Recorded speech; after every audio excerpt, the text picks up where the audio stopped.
So this problem is a great problem because the professor has actually done already a lot of the work for you to make it simpler, and it's really testing your thinking. And making sure you're understanding the big concept. So the question is asking you where the function h of x is concave up. All right. Now we need to have that trigger in our brain. When we hear the word concavity, that is really a question about second derivative. That's really asking us to find the second derivative and where it's positive and negative. So we need the second derivative number line. Now we go back and look at what they gave us. Now notice what they've given us is the first derivative. So we just say to ourselves, hey, how do I get from the first derivative to the second derivative? Well, I just got to take one derivative. I don't have to do two. I have to do one.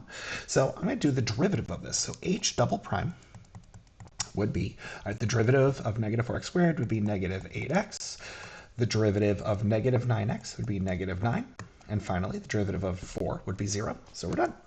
And now we say to ourselves, okay, I need that number line. I need to make a second derivative number line. So to do that, the key thing I need is my zeros. Well, actually, it wouldn't look like that. It would look more like that. I need my zeros.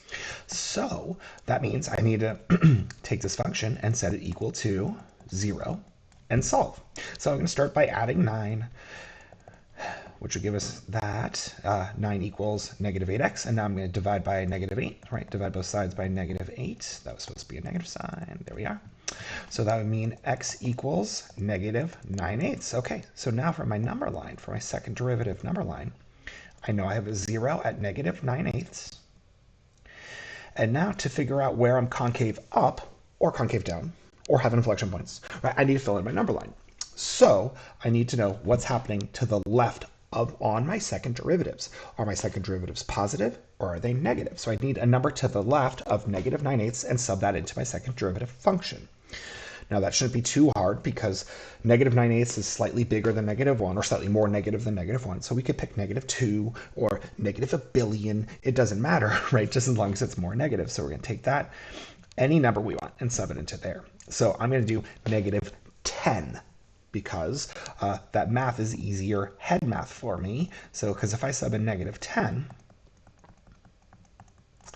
we can quickly see, well, negative, that makes positive 80. Whoops, not 18, positive 80 minus 9. And I don't really care what the number is. I just know, and all I care about is that it's a positive number. So it's a positive number. And then similarly, we're going to check something to the right of negative 9/8. Another good number for that maybe would be 0. Or a positive 10, right? Something easy to work with, or positive a billion, right? So I'll do a 0 because negative 8 times 0 is 0. And again, I don't care what that number is. I just know that it's a negative number. So negative, there we are. And now we've made our second derivative number line, which therefore we can now read to talk about concavity or inflection points. This particular problem is asking about concavity. Where are we concave up? Okay, well, concave up means your second derivative is positive. So therefore, we are positive right here to the left of negative 9/8. So we are concave up from negative infinity to negative 9/8. Now, maybe your randomization of the problem is talking about concave down. Well, all right, so this is where we are concave up. What if we're concave down? Well, how does that change our thought process? No, it doesn't, right? We are negative, or we have negative concavity to the right. So therefore, we would be concave down from negative 9/8 to positive infinity, because that's where we're negative. Or what if your version of the problem didn't ask for that? What if it asked for the x values, because you can't give the y value, but what about the x value of the inflection points? All right, how are we going to find that? Well, an inflection point is defined as a change in concavity when your graph goes from positive to negative or negative to positive. And look at that. We have positive to negative. We have a change, and it went through 0. So therefore, we have an inflection point at x equals negative 9/8. All right, hope that helps.